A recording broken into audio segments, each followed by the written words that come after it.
Good afternoon.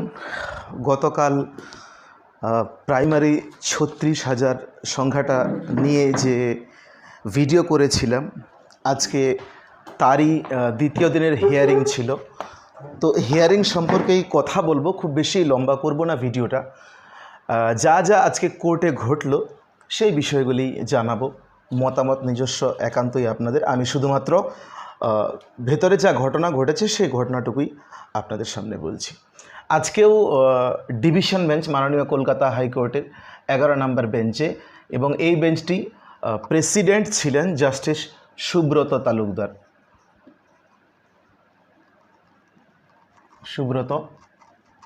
Talukdar মহাশয়, এবং তার সঙ্গে ছিলেন জাস্টিস সুপ্রতিম ভট্টাচার্য। এনাদের বেঞ্চেই উঠে মামলাটি। তো 3টায় আজকে শুরু হওয়ার কথা ছিল, 3 PM, কিন্তু নির্ধারিত সময়ের 7 মিনিট পরে শুরু হয় হিয়ারিং।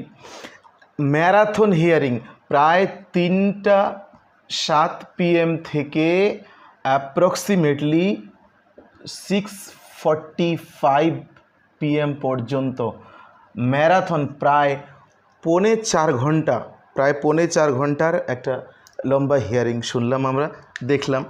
তো এই হিয়ারিংয়ে যে বিষয়গুলি দুই পক্ষের অ্যাডভোকেটরা বললেন সেই বিষয়গুলি তুলে ধরব। প্রথমত শুরু হয় পর্ষদের হয়ে যিনি বলতে শুরু করেছিলেন, অ্যাডভোকেট LK গুপ্তা। তো LK গুপ্তা তিনি বেশ কিছু বিষয় নিয়ে কথা বলছিলেন। তো তার কথাগুলি মূলত ছিল যে কোনো বিচার যখন হয়, তো বিচারের ক্ষেত্রে রিট পিটিশনটা, যেই রিট পিটিশনের বা যেই লিখিত অভিযোগের ভিত্তিতে বিচার প্রক্রিয়া হয়, সেই লিখিত অভিযোগের ম্যাটারটা খুবই গুরুত্বপূর্ণ। তো এখানে LK গুপ্তা উল্লেখ করেন যে যারা রিট পিটিশন করেছিলেন, যে 140 জন, তাদের পিটিশনে কিন্তু 36,000 বা নন ট্রেন্ড শিক্ষকদের স্যাক্ট করবার, অর্থাৎ বহিষ্কার করবার কোনো প্রকার আবেদন ছিল না। তো যেহেতু কোনো প্রকার আবেদন ছিল না, তাই এই রায় কার্যকর হবে না, এই রায় বর্জন করা হোক।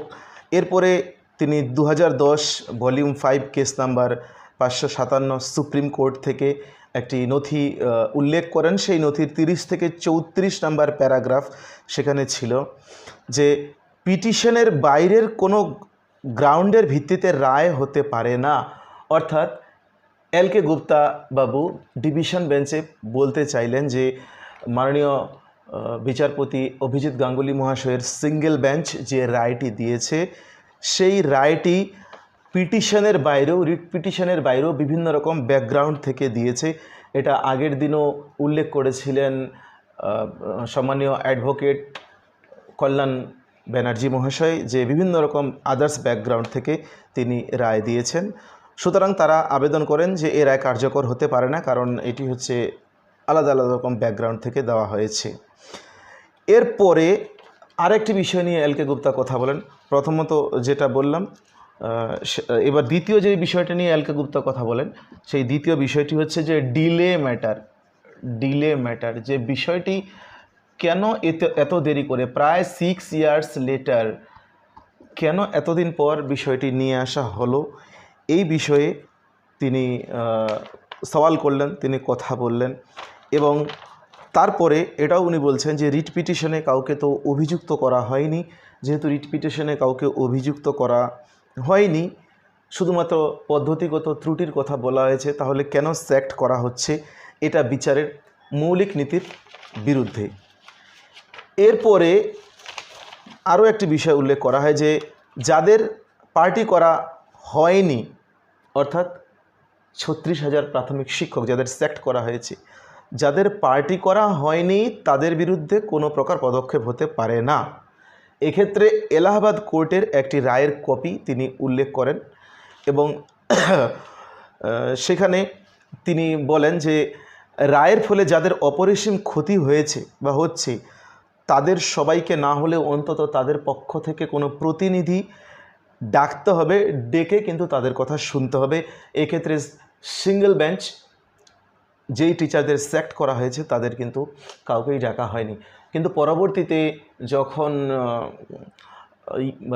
রায়ের পক্ষে তিওয়ারি বাবুর অ্যাডভোকেট বলতে উঠেছিলেন, তো তিনি কিন্তু বলেছিলেন যে সুযোগ দেওয়া হয়েছিল, যদিও মিডিয়া চ্যানেল বা কোথাও থেকে এরকম কোনো খবর পাওয়া যায়নি যে কোনো চাকরি প্রার্থী যাদের স্যাক্ট করা হয়েছে তাদের ডেকে কখনো কিছু শোনা হয়েছিল। এরপরেই রায়ের 22 নম্বর প্যারাগ্রাফ নিয়ে আলোচনা শুরু হয়। সেই 22 নম্বর প্যারাগ্রাফে যেখানে বলা হয়েছে যে 3 মাসের মধ্যে নতুন প্রক্রিয়া শুরু হবে, তো সেই প্রক্রিয়ায় তারাও অংশগ্রহণ করতে পারবে যারা মানে বর্তমানে চাকরিরত যদি ট্রেন্ড হয়ে থাকে। এভাবেই এটা নিয়ে আলোচনা হয়ে থাকে। তখন বিচারপতি বলেন এটা নিয়ে আপাতত আলোচনার কোনো দরকার নেই। এরপরে এলকে গুপ্তার পরে বলতে আসেন অ্যাডভোকেট সান্যাল বাবু। সান্যাল বাবু যে বিষয়গুলি তিনি তুলেছিলেন, তো প্রথমত বেশ কিছু বিষয় তিনি উল্লেখ করেন। তিনি অ্যাপটিটিউড টেস্ট নিয়ে কথা বলেন। সেখানে অ্যাপটিটিউড টেস্টের যে 16C যে রুল আছে, প্রাইমারি রিক্রুটমেন্ট 2016 যে বুকলেট আছে রিক্রুটমেন্ট রুল, সেই রিক্রুটমেন্ট রুলের 16C প্যারাগ্রাফে আছে যে অ্যাপটিটিউড টেস্ট কি। অ্যাপটিটিউড টেস্ট হচ্ছে যে একজন শিক্ষকতার পেশার সঙ্গে তার মেন্টাল এবিলিটি বা তার প্রেজেন্টেশন পাওয়ার কথা, এইসব কিছুই লেখা ছিল 16C রুলে। তিনি বলেন যে তাই 16C রুল অনুযায়ী অ্যাপটিটিউড টেস্টের আলাদা কোনো প্রশ্ন হওয়ার তো দরকার নেই। অ্যাপটিটিউড টেস্টের প্রশ্ন তো যেই প্রশ্নগুলো করা হয় সেগুলোর মাধ্যমেই অ্যাপটিটিউড বিষয়টিকে ধরে নেওয়া হয়। অর্থাৎ তিনি বলতে চেয়েছেন ইন্টারভিউ হওয়া মানেই কিন্তু অ্যাপটিটিউড টেস্ট কভার করা হয়ে যায়। এবং রাজস্থান পাবলিক সার্ভিস কমিশনের এবং তামিলনাড়ু হাইকোর্টের দুটি বিষয়কে তিনি এই বিষয়ে উল্লেখ করেন। এরপরে আরেকটি বিষয় তিনি উল্লেখ করেন যে আমরা দেখেছি সিঙ্গেল বেঞ্চের রায়ে আমরা দেখেছিলাম মাননীয় বিচারপতি গাঙ্গুলি 30 জন ইন্টারভিউয়ারকে ডেকেছিলেন। 30 জন ইন্টারভিউয়ার, সেই ইন্টারভিউয়ারদের কাছে তিনি শুনেছিলেন যে অ্যাপটিটিউড টেস্ট হয়েছে নাকি হয়নি। বিভিন্নজন বিভিন্ন মত প্রকাশ করেছিলেন এবং পরবর্তীতে মাননীয় বিচারপতি সুব্রত তালুকদার মহাশয়ও মারুফ সরকার সম্ভবত নাম একজন ইন্টারভিউয়ারের একটি পেজ বার করেছিলেন এবং সেখানে মিশ্র প্রতিক্রিয়া। হয়তো অধিকাংশই বলেছে যে অ্যাপটিটিউড টেস্ট হয়নি, কিন্তু আবার অনেকে বলেছে অ্যাপটিটিউড টেস্ট হয়েছে, আবার অনেকে বলেছে অ্যাপটিটিউড টেস্ট হয়েছে কিন্তু প্রপার ম্যানারে নয়। এর ভিত্তিতে সান্যাল বাবু বলেন যে যেখানে 750 অধিক ইন্টারভিউয়ার পুরো প্রসেসটাতে অংশগ্রহণ করেছিলেন, সেখানে কেবলমাত্র 30 জন ইন্টারভিউয়ারের কথা শুনে কি করে বিচারপতি বলতে পারেন যে ওভারঅল বলা যায় অ্যাপটিটিউড টেস্ট হয়নি। এরপরে কল্যাণ ব্যানার্জি উঠলেন। তার আজকে যে কজ লিস্ট নাম্বার ছিল, হিয়ারিং নাম্বার ছিল 890/2023 সিরিয়াল নাম্বার, কেস নাম্বার। তো তিনি আগের দিন যে বিষয়গুলি বলেছিলেন, তো সেই বিষয়গুলি উনি উল্লেখ করে তারপরে তিনি একটি বিষয় উল্লেখ করলেন কি, যে কেন্দ্রীয় মানব সম্পদ উন্নয়ন মন্ত্রক বলেছে যে 31 মার্চ 2019 পর্যন্ত রিল্যাক্সেশন ছিল ট্রেনিং করে নেওয়ার, এই পর্যন্ত রিল্যাক্সেশন ছিল। কিন্তু বিচারপতি গাঙ্গুলি তার 22 নম্বর প্যারাগ্রাফে, যেটা তিনি ভার্ডিক্ট দিয়েছেন, রায় দিয়েছেন, 22 নম্বর প্যারাগ্রাফে দেখা যাচ্ছে তিনি বলছেন 2016 প্রসেসে যারা অংশগ্রহণ করেছিল, 2016 প্রসেসে যারা অংশগ্রহণ করেছিল তাদের প্রত্যেককে আবার এই নতুন ইন্টারভিউ 3 মাসের মধ্যে যেটি নিতে বলা হয়েছে অংশগ্রহণ করার জন্য উনি বলেছেন। তো এখানেই প্রশ্ন উঠছে কল্যাণবাবুর মতে যে রিল্যাক্সেশন উইদাউট ট্রেনিং 31 মার্চ 2019 শেষ হয়ে গেছে, তাহলে সিঙ্গেল বেঞ্চের বিচারপতি যে আগামী 3 মাসে প্রসেস শুরু করতে বললেন, সেই প্রসেসে 2016-তে যারা অংশগ্রহণ করেছিল তাদের মধ্যে অনেক সংখ্যা নন ট্রেন্ড আছে। যারা শিক্ষকতায় যুক্ত হয়ে গেছেন তারা হয়তো সবাই ট্রেন্ড, কারণ NIOS থেকে ট্রেন্ড করেছেন। তাহলে সেই নন ট্রেন্ডগুলো কিসের ভিত্তিতে আবার এইখানে অংশগ্রহণ করতে পারবে, তাদের তো রিল্যাক্সেশন শেষ হয়ে গেছে। তিনি এই বিষয় নিয়ে কথা বলেছিলেন। এটা হলে তো অযোগ্যরাও আবার সুযোগ পেয়ে যাবে, এটা ওনার কথা। এরপরে উনি আরও একটি বিষয় উল্লেখ করেন যে এই যে রায় আছে, এই রায় থেকে what is the benefit of পিটিশনার্সদের এখান থেকে কি বেনিফিট, তারা কিছুই পাচ্ছেন না পিটিশনাররা এখান থেকে। সো এই রায়টা কার্যকর করার কোনো অর্থই হয় না, তারা স্টে চান। এরপরে উনি আরও একটি বিষয় উল্লেখ করেন যে এর আগে এই কলকাতা হাইকোর্টেরই একটি বেঞ্চ এই বিষয়ে দেরির ভিত্তিতে এই পিটিশন মানে প্রাইমারির পিটিশন খারিজ করেছেন, এই পিটিশন গ্রহণ করেননি। কল্যাণবাবু আক্রমণ করে বলেন যে 5 বছর ফ্যানের তলায় বসে থেকে আপনারা এখন এলেন কেন, এই কথাটি সিঙ্গেল বেঞ্চ কেন জিজ্ঞেস করলো না। যাই হোক, এরপরে সিঙ্গেল বেঞ্চ তিনি যার হয়ে কেস লড়ছিলেন তার মক্কেলের হয়ে তিনি বললেন যে সিঙ্গেল বেঞ্চ আমাকে কিছু জানালো না যে আমার বিরুদ্ধে এরকম এলিগেশনস আছে, অথচ আমাকে স্যাক্ট করে দিল, এটা তো করতে পারে না। এবার আরও একটি বিভিন্ন রকম আইন উল্লেখ করে আর একটি গুরুত্বপূর্ণ পয়েন্ট বললেন যে একজন পরীক্ষার্থী যেই প্রসেসে অংশগ্রহণ করেছে সেই প্রসেসটাকে ইল্লিগাল বলে পরবর্তীতে সে কেস করতে পারে না। এটার উপর খুব জোর দিয়েছিলেন কল্যাণ ব্যানার্জি যে পিটিশনার্সরা 2016 এই অ্যাপটিটিউড টেস্টে অংশগ্রহণ করেছে, সো তারা এটাকে ইল্লিগাল বলতে পারবে না, এটা নিয়ে তারা কেস করতে পারবে না, এরকম কিছু একটা বিষয় উঠেছিল। এরপরে আরেকটি বিষয় উল্লেখ করলেন আমাদের কল্যাণ ব্যানার্জি যে তিনি বললেন অ্যাডভোকেট কিশোর দত্ত সিঙ্গেল বেঞ্চের সামনে কিছু কাগজপত্র, আইনি কাগজপত্র জমা দিতে গিয়েছিলেন, সেখানে সিঙ্গেল বেঞ্চ সেগুলোকে সূক্ষ্ম আইনি বিষয় বলে অ্যালাউ করবেন। এসব কী জিনিস, এসব খুব সূক্ষ্ম বিষয়, এগুলো আমি অ্যালাউ করব না, এরকমভাবে অ্যাডভোকেট জেনারেল কিশোর দত্তকে নাকি অ্যালাউ করেননি। এরপর আরেকটি বিষয় উল্লেখ হয় যে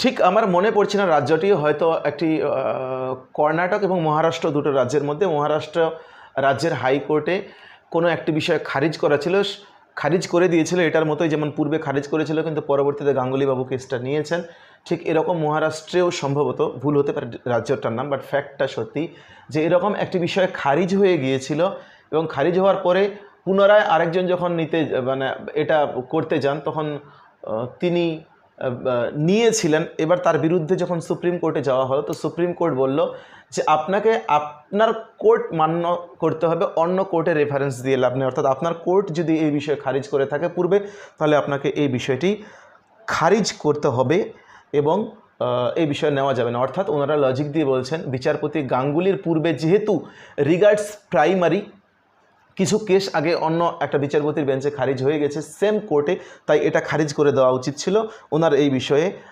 প্লিটা অ্যাকসেপ্ট করা উচিত হয়নি। এরপর শুরু হয় যে কম একাডেমিক মার্কস কিন্তু হায়ার হচ্ছে ইন্টারভিউ মার্কস, কম academic marks higher interview marks, lower academic but higher interview marks. এই ব্যাপারে বিচারপতি গাঙ্গুলি তিনি তার যে রায়ের শিট আছে সেই রায়ের কপিতে তিনি কিছু রেফারেন্স দিয়েছেন এবং তারা আরও একটি বুকলেট দিয়েছেন যেটাকে সোকল্ড স্পাইরাল বুক বলেছে রায়ের কপিতে। সেই স্পাইরাল বুকে 5000-এরও অধিক কিছু ক্যান্ডিডেটের কথা উল্লেখ করেছেন যে যাদের লোয়ার একাডেমিক আছে কিন্তু হায়ার ইন্টারভিউ মার্কস আছে। এখন গল্প হচ্ছে এই গোটা প্রসেসটা 42,500 নিয়োগ হয়েছিল এবং অংশগ্রহণ করেছিল 1 লাখেরও অধিক, সেখানে কেবলমাত্র 5000 ক্যান্ডিডেটের কথা উল্লেখ করে এই বিষয়টি বলতে পারেন না বিচারপতি, এই অভিযোগ করেন কল্যাণ ব্যানার্জি। এবং এরপরে কল্যাণ ব্যানার্জি কিছু রেফারেন্স দেন যে এরকম বহু ক্যান্ডিডেট আছে যারা সিলেক্টেড হয়েছে তাদের হায়ার একাডেমিক মার্কস আছে, তাদের হায়ার টেটে মার্কস আছে, অথচ ইন্টারভিউতে 1 পেয়েছে, অ্যাপটিটিউড টেস্টে 1, ইন্টারভিউতে 1, অ্যাপটিটিউড টেস্টে 1, তাহলে এবং তারা প্যানেলড হয়েছে। এবং তিনি বলছেন এরকম প্রচুর সংখ্যায় আছে, এবং সত্যিকারের প্যানেলটা দেখলেও এটা অবশ্যই দেখা যায় যে প্রচুর এরকম আছে যারা প্যানেল হয়েছেন, এমপ্যানেলড হয়েছেন। এবং অভিযোগটাও সত্য গাঙ্গুলি বাবুর যে ওরকমও অনেকগুলো আছে যে যেখানে লোয়ার অ্যাকাডেমিক মার্কস আছে কিন্তু হায়ার ইন্টারভিউ মার্কস আছে। তবে এটাও সত্যি যে এরকম প্রচুর সংখ্যায় আছে হায়ার অ্যাকাডেমিক মার্কস কিন্তু লোয়ার ইন্টারভিউ মার্কস প্রচুর আছে। এরপর আরেকটি বিষয় উল্লেখ করেন যে প্রতিটি প্যারাগ্রাফে সিঙ্গেল বেঞ্চের মাননীয় বিচারপতি করাপশনের কথা বলেছেন যে করাপশন হয়েছে, প্রচুর করাপশন হয়েছে। তো করাপশন হয়েছে বাক্যটি ব্যবহার করলেও মাননীয় সিঙ্গেল বেঞ্চের বিচারপতি কিন্তু একটিও করাপশনের কোনো প্রমাণ তথ্য দেননি, শুধু তিনি বলে গেছেন করাপশন হয়েছে, করাপশন হয়েছে, করাপশন হয়েছে। তো শুধুমাত্র এই মুখের ভিত্তিতে এই রায় যদি গ্রহণ করা হয় তাহলে আমাকে তো আবার ল কলেজে পড়তে যেতে হবে, এরকম একটা কথা বলে থাকেন ওই কল্যাণ ব্যানার্জি। এরপরে আরেকজন অ্যাডভোকেট বলতে ওঠেন, তার অ্যাপিল নাম্বার ছিল ম্যাট 874। তো তিনি বেশ কিছু বিষয় উল্লেখ করেন এবং তারা এটা আবার বলেন, তিনি একটা নতুন তথ্য দিলেন, মজাদার ব্যাপার, যে যারা রিট পিটিশন করেছে যে 140 জন, দে হ্যাভ চ্যালেঞ্জড, মজাদার ব্যাপার যে এরা নাকি 2019 সালে আবার যে 16,500 নিয়োগ হয়েছে 2014 অ্যান্ড 2012 টেট থেকে, আবার যে 16,500 নিয়োগ হয়েছে এই 16,500তেও এই রিট পিটিশনাররা পাননি সুযোগ। তারপরে তারা এইটার জন্য চ্যালেঞ্জ করেছিলেন 2019-এর প্রসিডিওরটার জন্য, not for the process of 2016।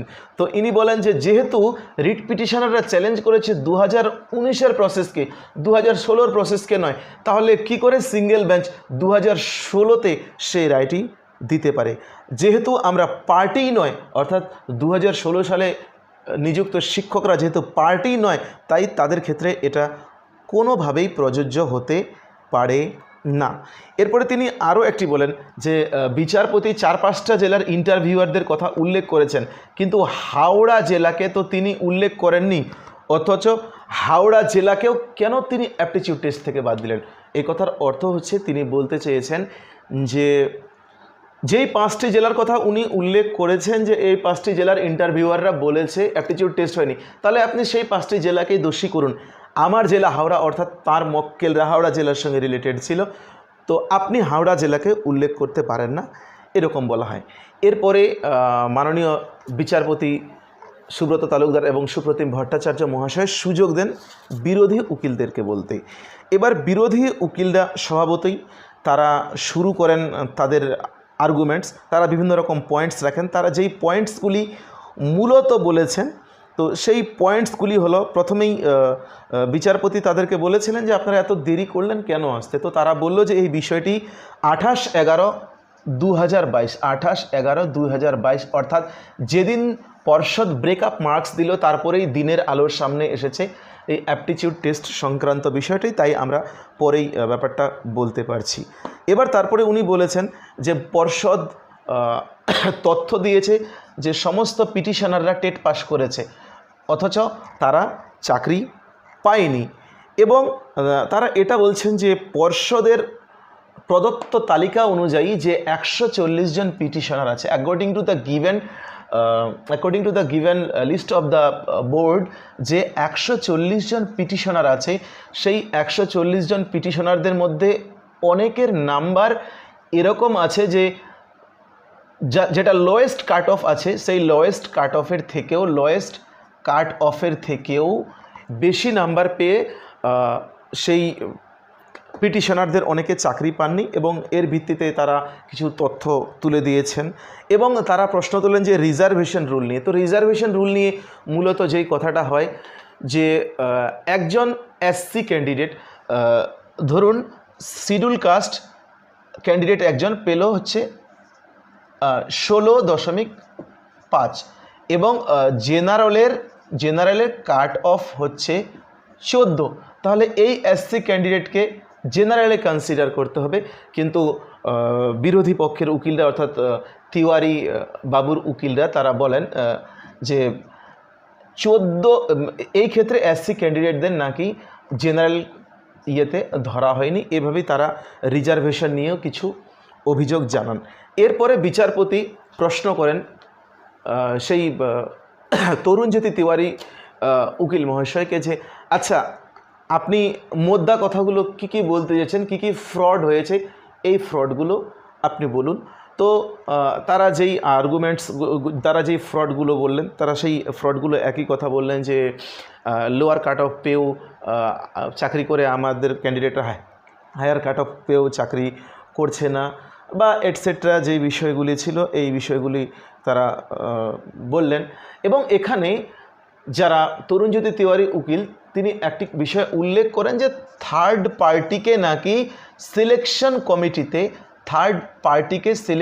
কমিটিতে ইনভলভ করা হয়েছিল, যেখানে 2016 প্রাইমারি টিচার্স রিক্রুটমেন্ট রুল, সেই 2016 প্রাইমারি রিক্রুটমেন্ট রুল নাকি বলছে কোনো থার্ড পার্টি কখনো সিলেকশন কমিটিতে আসতে পারে না। সো এই থার্ড পার্টিকে সিলেকশন কমিটিতে নিয়ে এসেছে, তাই এই নিয়োগ প্রক্রিয়া ভুল। এর রেসপেক্টে যখন বিচারপতি জিজ্ঞেস করেন এল.কে. গুপ্তা মহাশয়কে যে থার্ড পার্টির গল্পটা কি, তখন এল.কে. গুপ্তা বলেন এটি একেবারে ভুল ইনফরমেশান। থার্ড পার্টিকে আমরা কখনোই সিলেকশন কমিটিতে অংশগ্রহণ করাইনি বা নিইনি। থার্ড পার্টিকে কেবলমাত্র কম্পিউটারাইজেশন অ্যান্ড টেবুলাইজেশন শুধুমাত্র এই দুটো বিষয়ের জন্য থার্ড পার্টি এঙ্গেজ করা হয়েছে। সেটা সিলেকশন রুলের 7 নাম্বার পয়েন্টে অবশ্য বিচারপতি নিজেই পড়েছিলেন যে সেখানে ছিল তারা কোনো এজেন্সিকে এঙ্গেজ করতে পারে এই প্রসিডিওরে সহযোগিতা করার জন্য। সো ওভারঅল ছিল এই বিষয়গুলি এবং এর ভিত্তিতে বিচারপতি বলেন যে ঠিক আছে আমরা শুনলাম, আমাদের কনক্লুশন করতে হবে। এবং কনক্লুশনের জন্য উনি